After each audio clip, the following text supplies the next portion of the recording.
Hola piojos, ¿cómo estamos? Espero que muy bien. Bueno, voy a continuar con los teóricos de dinámica. Hoy sería el capítulo 2 o el chapter 2. En el primero hablamos del principio de inercia y definimos la inercia como la resistencia que pone de manifiesto un cuerpo a ser cambiado su estado de reposo o de movimiento. Y la medida de la inercia habíamos dicho que era la masa del cuerpo. Bien. Esta es la segunda ley de la dinámica, que se llama ley de masas. Ley de masas, sí o sí, es una ley fundamental porque primero la diferencia entre una ley y un principio es que las leyes tienen fórmula y los principios se consideran como verdaderos o válidos hasta que alguien demuestre lo contrario, fundamentalmente por vía de la experiencia.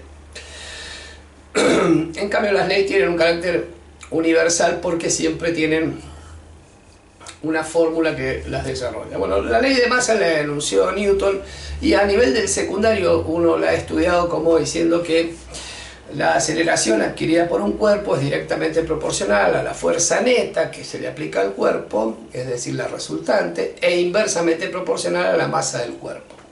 Seguramente cuando actúa una sola fuerza todos la conocen como la vieja fórmula esa de fuerza igual a masa por aceleración, es decir, el FUMA famoso.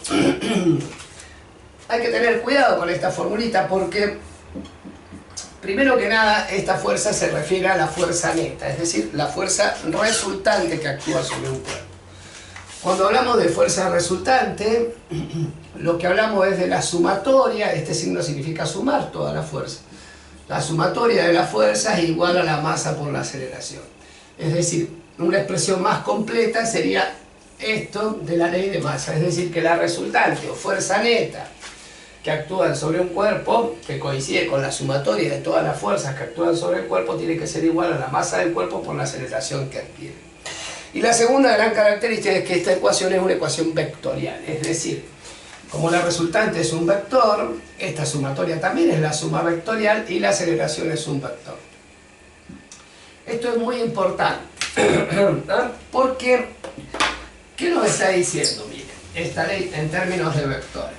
Como la masa es una magnitud escalar y siempre es un número positivo, o sea, no hay cuerpos que tengan masa negativa, aunque he leído unos estudios hace 2 o 3 días en los diarios de que hay masas negativas. Pero bueno, eso quedará para el futuro, así que apúrense a rendirlo ahora. Siempre que hago un vector lo multiplico por un escalar positivo, el sentido del vector no va a cambiar, la dirección y el sentido de la aceleración no va a cambiar. Bien, puede aumentar en módulo o puede contraerse el vector, pero su dirección y su sentido no cambian nunca. Así que yo le voy a dar los dos enunciados que dio Newton para esta ley. Y el primero de ellos, que me parece maravilloso, dice que la aceleración adquirida por un cuerpo es directamente proporcional a la fuerza neta que se le aplica, o sea, le vamos a llamar resultante, fuerza neta que se le aplica, e inversamente proporcional, dijo, e inversamente proporcional a algo que es propio del cuerpo y que le denominó masa inercial. O sea, la palabra masa inercial es de Newton, porque a eso le denominó masa inercial, es decir, así enunció la ley Newton, es decir, que el cambio de velocidad, recuerden que la aceleración lo que mide es cuán rápido cambia la velocidad de un objeto, el cambio de velocidad, que es la aceleración, es directamente proporcional a la fuerza que le aplico e inversamente proporcional a la masa. Tal es así, de que si yo duplico la fuerza resultante, se me duplica la aceleración. Si duplico la masa, la aceleración se me hace la mitad del valor. Bien. O sea, en ese caso sería lo digo, directa e inversamente proporcional. El segundo enunciado sumamente importante que tiene esta ley, que también lo dijo Newton, es que la aceleración es directamente proporcional a la fuerza neta que se le aplica, o sea, la resultante, y tiene el sentido y la dirección de esta. Repito, tiene el sentido y la dirección de esta. ¿Esto qué quiere decir en términos criollos? De que si yo pateo o sea, le doy un puntapié, una patada o una pelota de fútbol hacia la derecha y la pelota tiene que salir para atrás. O sea, si yo a este fibrón le hago una fuerza para atrás, tiene que salir para atrás. No puede salir para atrás.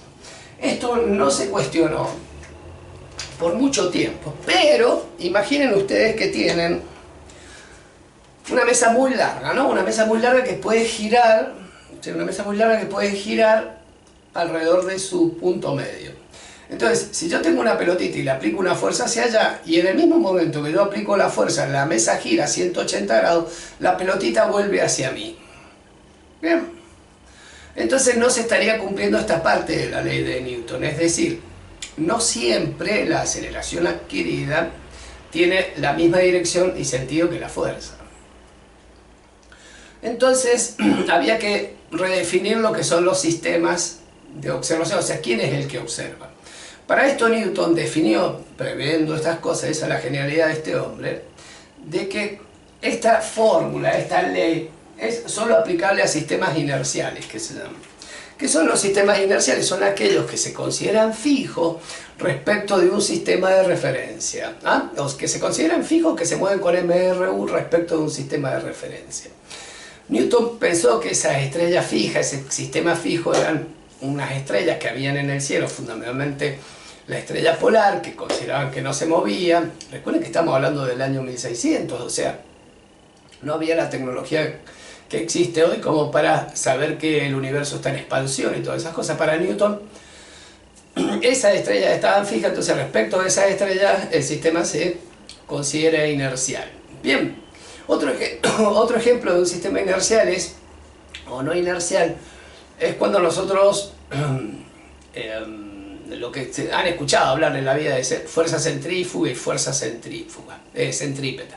La fuerza centrífuga es la que se fuga del centro de giro y la centrípeta es la que va hacia el centro de giro. Entonces, imaginen que ustedes tienen un amigo que se ha puesto, o sea, se ha colgado, así se ha montado sobre la paleta de un ventilador de techo, lo echan a andar y ven al amigo girando allá arriba. Entonces ustedes desde abajo le preguntan, che, Pedro, ¿por qué haces esa fuerza hacia adentro para agarrarte? Porque nosotros lo que estamos viendo es que él hace una fuerza hacia adentro, hace una fuerza centrípeta. Y Pedro nos contesta desde el aire, ahí girando como loco, y dice, y, flaco, mirá, la hago porque hay una fuerza que me está tirando para atrás, y si no me agarro, me voy a caer. O sea, el que está en el ventilador de techo está experimentando una fuerza centrífuga propia del movimiento, o sea, que lo fuga del centro, y nosotros que no estamos girando, estamos experimentando una fuerza centrípeta. Por eso a veces se dice que una de las dos fuerzas es real y la otra es ficticia. Es decir, para volver a nuestro ejemplito del principio de inercia.